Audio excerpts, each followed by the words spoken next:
Here at Wheels Through Time, there's over 350 all-American rare motorcycles dating back really to the earliest days of our motorcycle industry. This week on the Drive for History, we're highlighting one-of-a-kind motorcycles, and right here in front of us, one of my favorite machines in the entire museum, the 1916 Harley-Davidson with a sidecar. Now, first thing you guys might notice about this machine, it's not your standard sidecar. Believe it or not, Harley-Davidson in 1916 built this motorcycle to drive from the sidecar. Entirely one of a kind, custom built right at the Harley-Davidson factory. Exactly for who, we're not sure. So I want to tell you a little bit about the machine and a little bit about the bike's backstory. Now, this motorcycle was found at an estate auction in Germansville, Pennsylvania in 2006. And it was actually purchased by a good friend of ours from Pennsylvania. And he really didn't know what he was looking at, but he had seen the motorcycle in the auction catalog. Actually, when he got to the auction, noticed a few kind of high roller bidders bidding on this thing, and he decided, you know what, I'm going to take it home. Now, the machine ended up at the previous owners. He was a Snap-on tool dealer, and he actually took this motorcycle in on trade. Exactly when, we don't really know. Now, the neat thing about the machine is it's entirely original, untampered with. It's one of the most complete original machines here at the museum, period, and it's a one-of-a-kind motorcycle. So what you see here, kind of highlighting some of the features of the bike. First thing, you've got this big monster double wide sidecar. Now, Harley-Davidson began producing their own sidecar, I believe, in 1914. And most of the sidecars were kind of narrower, single-seater sidecar setups. This was actually touted as your family rig, this double-wide sidecar. Many of these were strapped onto standard 1916 Harley-Davidsons that you drive from on top of the motorcycle. Again, this machine's been entirely custom-built, and there's nothing like it anywhere else in the world. So, starting with the big sidecar, one of the things you see is that there's no seat on the motorcycle right over here. You've actually got double wide seat in the sidecar, and now the Kickstarter, the brake, and the clutch are all operated right from inside the sidecar. So this big lever right here is actually your Kickstarter, operates some gear mechanism underneath the hack here, and then you've actually got a brake pedal and a clutch pedal that allow you to operate the foot controls from inside the car. As you can see, it's got these incredible one-of-a-kind handlebars. I've never seen anything like these. Early 1914, 15, 16 Harley-Davidson cast lugs with a special bend arrangement.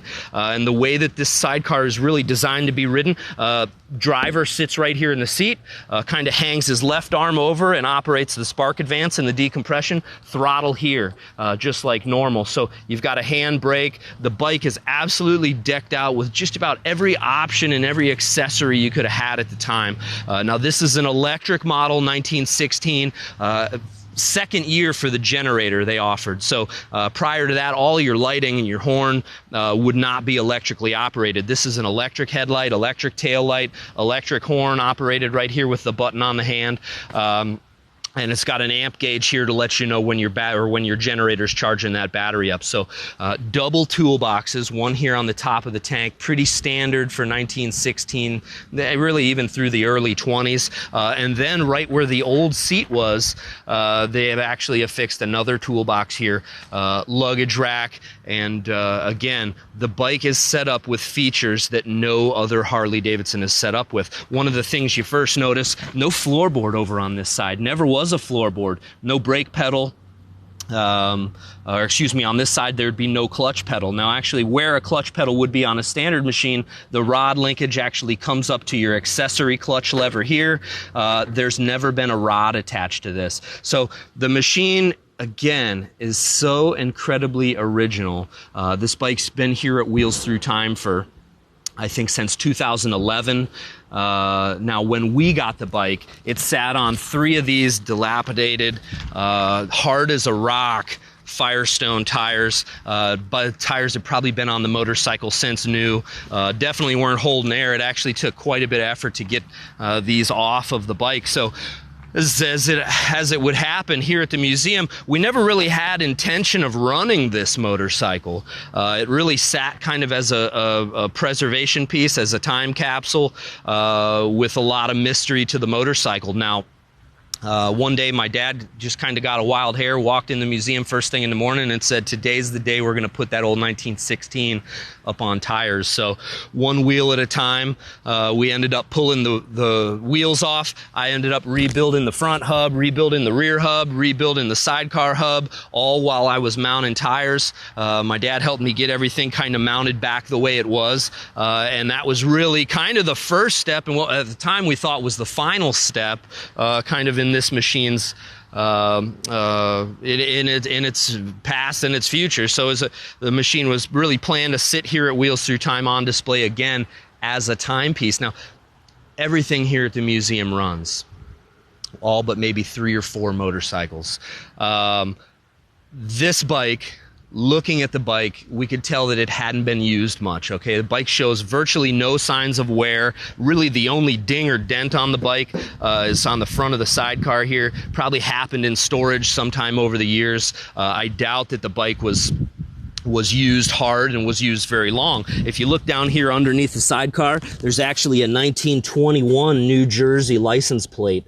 So it's a license plate, I assume, that's been on it since the last time the motorcycle was registered. Now, again, the bike showed virtually no signs of wear. Now, being an electric model, the original electric unit, kind of those early Delco Remy generators, they just kind of fall to pieces. The coil, the generator, the distributor, and the points are all right there in the same housing. So as troublesome as those machines, or as troublesome as those components are, what we did with this bike is we actually pulled off the electric unit that sits right here. We had a perfectly rebuilt magneto of the very same era. A bike like this would have come with a Bosch ZEV magneto in its day. So we ended up bolting on the Bosch magneto. We figured that the lighting would be tough as it is, as old as all the wiring is, as frayed as it is. Probably not smart really to run the electrics anyway. So with the magneto, we took care of the ignition. So as it would happen, guys, come on over here and I'll show you kind of what's going on underneath the sidecar. In order to get to that magneto, we had to remove the sidecar altogether. Now underneath, you can see this linkage from the Kickstarter. This is actually the clutch linkage here. It operates the clutch right over on this side. This is your clutch throwout arm. Normally, all of this is operated from the other side of the motorcycle, and what you see, there's springs and cranks here that allow it to happen right there from underneath the sidecar. This big gear over on this side is the Kickstarter. Operates on a custom shaft coming off the kicker cover. So again, all of that had to be removed, and anytime you're dealing with a one-of-a-kind motorcycle like this, it's a little bit nerve-wracking to start taking things apart because you never know exactly how they're going to go back together. Well, Chris and I ended up pulling the sidecar off, which allowed us to expose the cam cover. 2 reasons we wanted to expose the cam cover. First thing, we wanted to get that magneto bolted in. Secondly, we kind of wanted to inspect the cam chest and make sure that everything internally looked up to par before we consider running the bike. So as the sidecar came off, we actually pulled that kicker cover off also, and we actually had the motorcycle put up on a rear stand, a standard rear stand. And then what I did is I actually took a stock 1916 Harley-Davidson kick cover and bolted it on in place of the custom one that's designed to be operated from inside the sidecar. What that allowed me to do after the magneto was bolted in and we timed the engine, it allowed me to start the motorcycle in its 2-wheel form and dial it in, make sure that it was taking fuel like it was supposed to, make sure it was starting like it was supposed to. So after maybe 10 or 15 minutes of firing the bike and dialing it in, making sure things were reliable, that's when we got to putting back the sidecar back on the machine and hooking up all the lower linkage, and the rest is really history. Now, this machine Again, it's been here at the museum since 2011, I believe. We got it in a really interesting and somewhat painful trade. And at the same time that it was painful, it's one that you'd do again in a heartbeat. Actually traded 3 1950s era motorcycles, all in original condition, for this bike. And again, there's panheads out there, stellar motorcycles they were. They'd been in the Wheels Through Time collection for many years, but something like this only comes around once in a lifetime. So what we did, ended up doing the trade and got the machine back here. And it's really one of those things that you, before you jump right in, you really kind of measure the opportunity in front of you. Is it worth it to maybe cause some deterioration on the motorcycle in order to get it running? Lucky for us, we're able to get it running without really having any negative effect on the bike. So today I'm going to crank this thing up for you. Real excited to get it going. It runs like a brand new motorcycle from 1916. As you guys can see, it's got original gray paint all over it, original lighting and lenses. There's the Harley bar and shield, 2 places on the sidecar, 1 here on the door, 1 way up front here, and this one's as clear as day. The paint on the gas tank is like none other. It's just as remarkable as it gets. So that gray just really pops, and for something to be 104 years old and to be in as good a condition as this thing is just really remarkable. Now, some of the other odd features on this bike, and what I'm going to do is climb in here and get seated. Now, inside the sidecar, guys, double seater, so there one person operates here on the left side of the sidecar. Maybe this side here, you can see, possibly for a child. Traditionally, the floor mat is way up front in the front of the sidecar. You can stretch your legs out. This one's set really far back. Don't know if it was built for a particularly short person. Don't know if it was built for a child as a passenger, or possibly even to store something up in the front of the sidecar. So we've heard a few rumors. Our friend Bill at Harley-Davidson actually thought that the machine might be a mail carrier set up. Again, ride the motorcycle, slide the mail in the mailbox. It's actually set up with a trailer hitch on the back. So there's really no telling what this was used for. Now, in 1916, we know that they built at least 2 of these. This one is not documented. It exists today, but there's no old photos that we know of this machine. Now, the other 1916 Harley-Davidson with the sidecar, we actually have kind of well documented. There's photos of it throughout 1916 Harley-Davidson enthusiasts. It was actually built for a guy with 1 arm and no legs.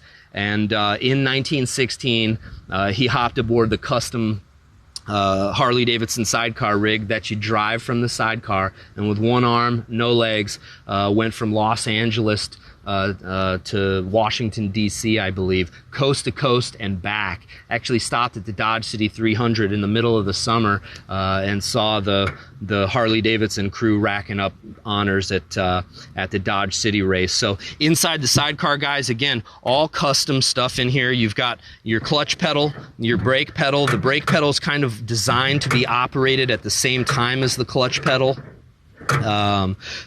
Again, anytime you're slowing down on this, there's no hand clutch per se. You're using it all with your foot there. So the kick starter right up here, so it's kind of a troublesome setup to kick, and every time we have kicked it, you gotta be really cognizant of this old leather on the seat. We're doing our best to preserve this motorcycle as much as we can and show as little wear as we can. So starting, it's always a little bit tedious. Now, one of the neat features of this sidecar is it's actually got 2 doors. It's the only sidecar we've ever seen with 2 doors, and obviously you're not getting out the other door. What we believe the other door was designed for was so that you could access the engine components. Now, initially you had your switch box right here, so your switches would be right here on your left hand. Carburetor on a J model, on any motorcycle this era, really from your earliest twins, 1911, 12, 13, all the way up through the flathead era, the carb went out the left side. This is the only one that we've seen that's factory built for the street with the carb coming out that right side. And again, that's so that the person in the sidecar can operate the clutch, or excuse me, operate the choke, operate the air bleed, tickle the carburetor, check throttle linkage, make adjustments when he needs to. So we're going to get this thing fired up. Hopefully it'll just take a couple kicks, kind of an odd kick kicker mechanism, but we're going to see how she goes. So the fuel is on over on the other side. Yep. Choke. And fingers crossed that this thing will just take a couple kicks.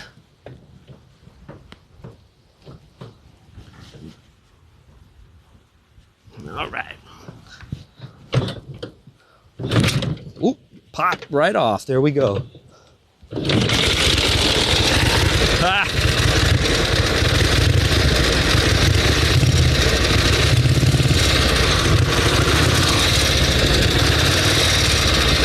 Now listen to how quiet this motor is, Steve. Back that spark off just a little bit. Bring the idle down. The motor makes virtually no valve noise, no push rod noise. It's just an incredibly well-preserved machine, and we're going to take it for a spin.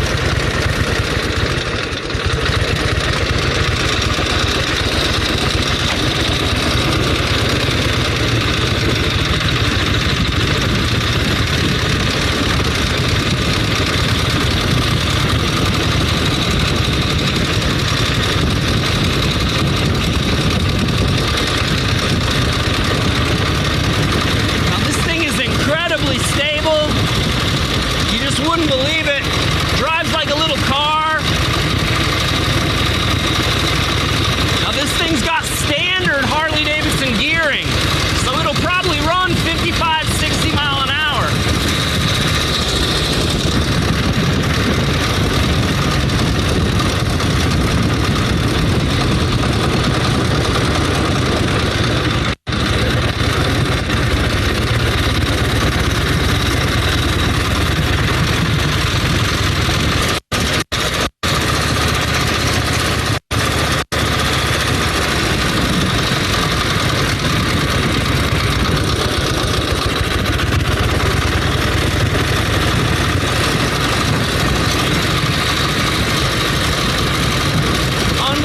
Maneuverable. It's got a ton of power, really a lot to handle.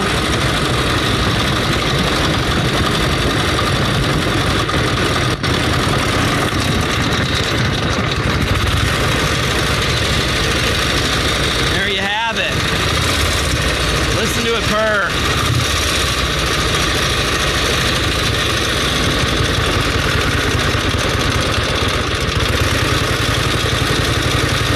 Incredible. 104 years old, operating like the day it was built.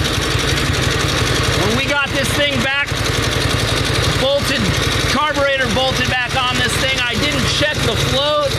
I didn't adjust the carburetor, not a single click. High-speed jet, low-speed jet, it's all exactly as it was. And it just runs like a top. Incredible stuff. Drive for history here at Wheels Through Time, guys. Highlighting one-of-a-kind motorcycles. It doesn't get any neater than this 1916 Harley-Davidson that you drive from the sidecar. If you guys are enjoying what you see, check out DriveForHistory.com. You guys help fuel us, the museum that runs. Make a contribution today. Check out our raffle. Check out our lifetime membership. And make sure you come visit the museum soon. We'll see you again.